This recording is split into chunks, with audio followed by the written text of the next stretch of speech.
the line 2x plus y equals 1 is tangent to the hyperbola x squared over a squared minus y squared over b squared equals 1. If this line passes through the point of intersection of the nearest directrix and the x-axis, then the eccentricity of the hyperbola is. So let's just set this up so we know what this is even asking. Let me draw the hyperbola itself. So that is my x-axis. That is my y-axis. And this will be a left-right opening hyperbola since the x squared term here is positive. So it will open to the right like this. It'll open to the right like that. And it will open to the left like, I could draw it a little bit neater than that. It'll open to the left like this. So that's our hyperbola right over there. And then this point of intersection right over here, if you set y is equal to 0, x would be equal to positive a. So this is the point a comma 0. This right here is the point negative a comma 0. X could be plus or minus a when y is equal to 0. And just so we have some of the terminology for the hyperbola out of the way, a hyperbola will have two foci, two focus points. So let's say that this is one focus point. Let me do this in another color. This is one focus point right over here. It'll be on this major axis of symmetry for the hyperbola. And let's call that point f. Let's call that point f comma 0, where f is the x-coordinate. And then it'll have another one right over here at negative f comma 0. It'll also have two directrixes. I don't know what the plural of directrix is, but these are lines, and we'll talk about the relationship between the hyperbola, the foci, and the directrixes in a second. But these would be lines. One of them would sit right about here. Let me do this in another color. So you'd have a directrix right over here, and you'd have another directrix right over here. Let me draw it a little straighter than that. These would be, for this type of left-right opening hyperbola, the directrixes would be vertical right over there. And the relationship is between the directrix, the foci, and the eccentricity is you take any point. You take any point on the hyperbola, and the distance from that point to its closest directrix, so for this point it would be this directrix right here. Unfortunately, this doesn't look like a straight line, but it's supposed to be a straight line. So this distance right over here to that directrix, the ratio of, so this is the distance, let me call it the distance to the directrix, and let me call this the distance. This is the distance to the focus on this side. The distance to the focus.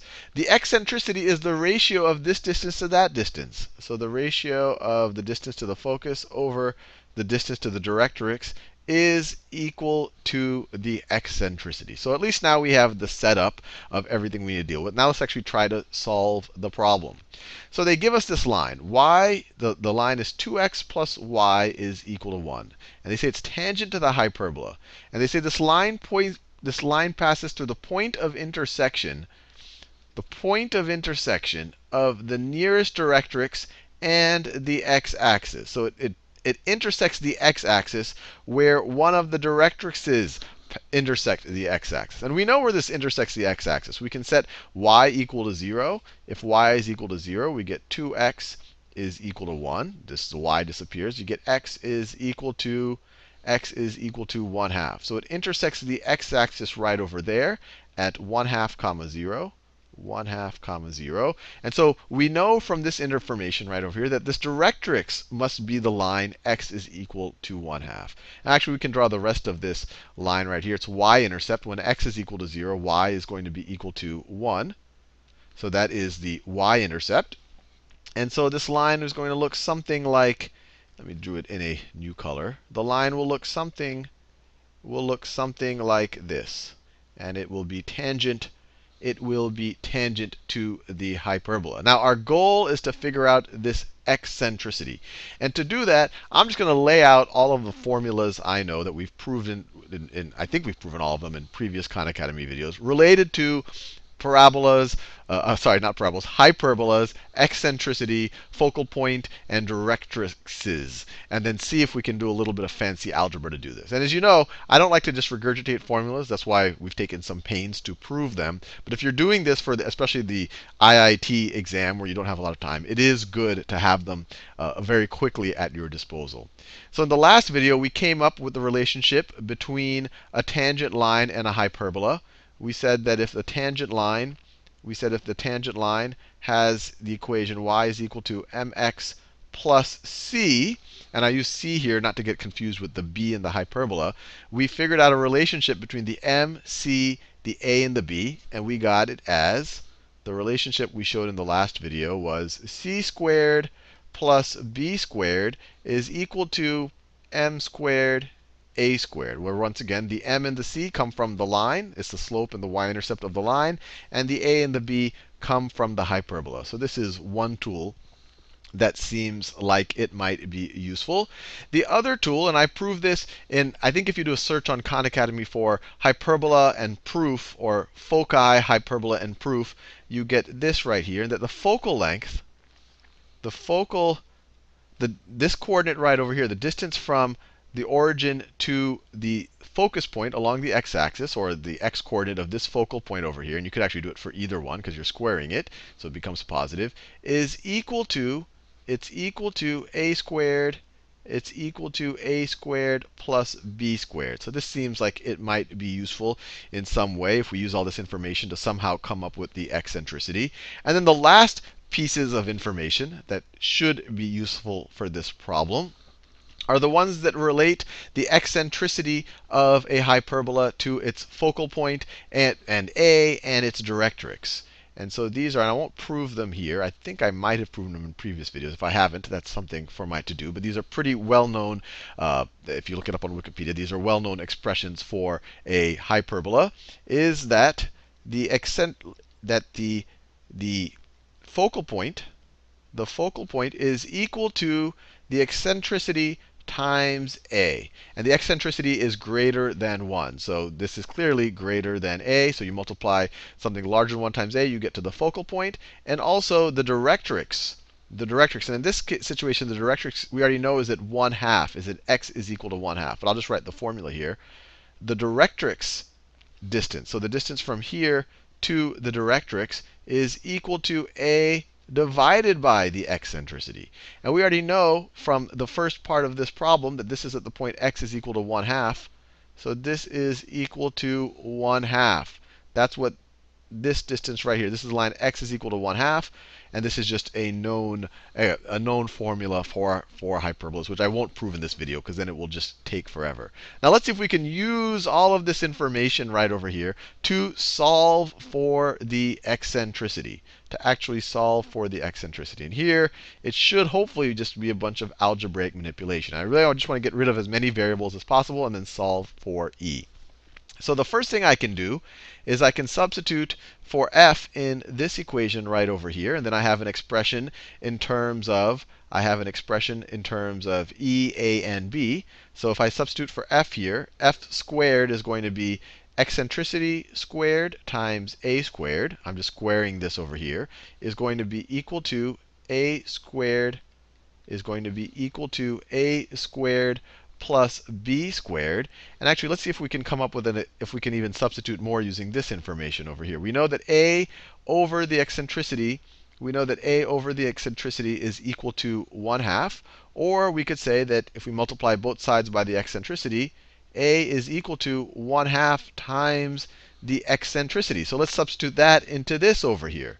So then we get eccentricity squared times a squared. Instead of writing a squared, let's just square this thing, because that's also a squared. So it's going to be times the eccentricity squared over 4. That's just a squared. I'm just substituting it. Is equal to the eccentricity squared over 4. Once again, a squared. Plus b squared. And so this will simplify to the eccentricity to the 4th power over 4 is equal to the eccentricity squared over 4 plus b squared. And I don't like having these 4's in the denominator, so let's multiply both sides by 4. we get the eccentricity to the fourth power is equal to the eccentricity squared plus 4b squared. So we have an expression in terms of E and B. And so far, we used this information, and this information. Now let's see what else. Oh, actually, right, and this information right over here. Now let's see if we can incorporate this somehow.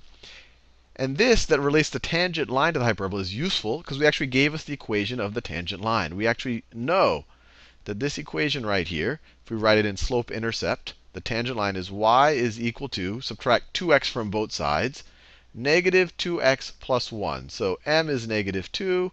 And normally we'd call this b, but I don't want to confuse it with this b. We call it c in this formula. Our y-intercept is 1.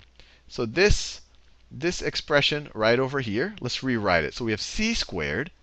I'll do it in green. C squared is 1 squared. So we have 1 plus, we don't know what b squared is. So 1 plus b squared is equal to m squared.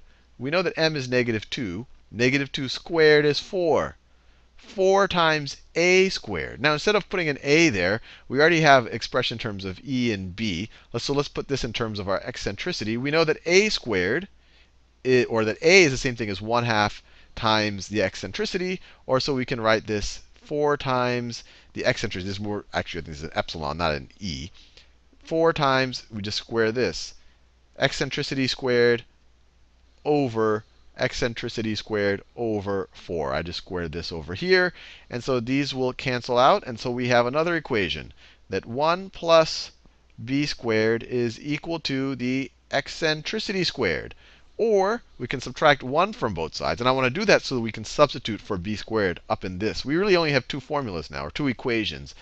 And we have 2 unknowns. So in theory, we should be able to solve for the eccentricity now. So we have this. Let's just solve for b squared. So we get b squared is equal to the eccentricity squared minus 1. And then we can substitute this back in for b squared and see if we can actually solve for the eccentricity. So then this expression up here is, we have the eccentricity to the fourth is equal to the eccentricity squared plus 4 times b squared, which is this, which is the eccentricity squared minus 1. And now we have a 4th degree polynomial in eccentricity. But let's see if we can still solve it. Hopefully, they're not going to give us something too painful. So this is going to be equal. So we have the eccentricity to the 4th is equal to eccentricity squared plus 4 times the eccentricity squared minus 4. Now let's bring all of that onto the left-hand side. So we're going to subtract all of this from both sides. And we get, I'll write this in new color, the eccentricity to the 4th power. These two over here, actually, let me merge them. This is 1 times eccentricity squared plus 4 times eccentricity squared. So this is 5 epsilon squared, or 5 times the eccentricity squared. We're going to subtract it from the other side. So it becomes minus 5 times the eccentricity squared. And then we're going to add 4 to both sides. So plus 4 is equal to 0. And now we just have to solve for eccentricity. Now, at first, this might seem complicated, but this is actually a very factorable polynomial. Think of two numbers, 2 factors of 4 that add up to negative 5. And hopefully, negative 4 and negative 1 pop to mind. So we can actually factor this. No quadratic formula necessary.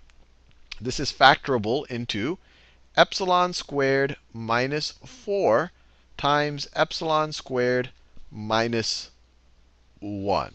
Negative 4 times negative 1 is positive 4. If you add the two, you get negative 5.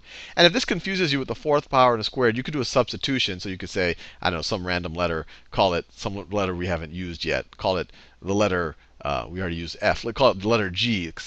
You could say that G is equal to epsilon squared. And then this would become G squared minus 5G plus 4. And then this just becomes kind of a traditional factorable quadratic. But this is equal to 0. And so there's going to be two solutions over here. Actually, more than 2 solutions. So you have epsilon squared minus 4 is equal to 0, and epsilon squared minus 1 is equal to 0. This one is epsilon squared is equal to positive 4. This one is epsilon squared is equal to 1. If we were to just solve this and not think about what eccentricity is trying to tell us, we would get plus or minus 2 here. eccentricity, and we would get eccentricity is equal to plus or minus 1 here. And now the key realization is the eccentricity for a hyperbola is always greater than 1. So the only eccentricity here that is greater than 1 is positive 2. The other ones are either 1 or they're negative. So the only thing greater than 1 is positive 2. So the eccentricity of our hyperbola is positive 2. And we're done.